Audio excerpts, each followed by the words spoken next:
দেশের জনপ্রিয় অভিনেত্রী তাসনিয়া ফারিন এবার নতুন পরিচয়ের সামনে এলেন। এর আগে তিনি নিজ কণ্ঠে গান গেয়ে দারুণ সফলতা পেয়েছেন।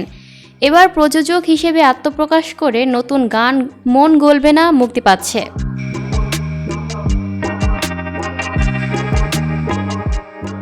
বৃহস্পতিবার ৪ ডিসেম্বর ফারিনের প্রযোজনা প্রতিষ্ঠান ফোরিং ফিল্মস এর প্রথম গান মন গলবে না মুক্তি পাচ্ছে। কিংবদন্তি গীতিকার কবির বকুলের লেখা মন গলবে না গানটিতে ফারিনের সঙ্গে কণ্ঠ দিয়েছেন জনপ্রিয় সঙ্গীত তারকা ইমরান মাহমুদুল। গতবারের মতো এই গানটিরও সুর ও সঙ্গীতায়োজন করেছে ইমরান। গানটির ভিডিওতে মডেল হয়েছেন ফারিন ও ইমরান। ভিডিওটি নির্দেশনা দিয়েছেন নাহিয়ান আহমেদ। গত শুক্রবার ২৮ নভেম্বর রাতে প্রযোজনা প্রতিষ্ঠানটি গানের একটি টিজার প্রকাশ করেছে। ফারিন নিজেও গানটির প্রচারণায় অংশ নিচ্ছেন।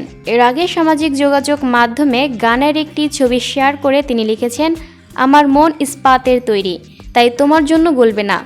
এর আগে ২০২৪ সালের ইত্যাদিতে তাহসানের সঙ্গে রঙে রঙে রঙিন হব গানটি গেয়ে ফারিনের সঙ্গীত শিল্পী হিসেবে অভিষেক হয়। সেই গানটিও ছিল নেট দুনিয়ায় ভাইরাল।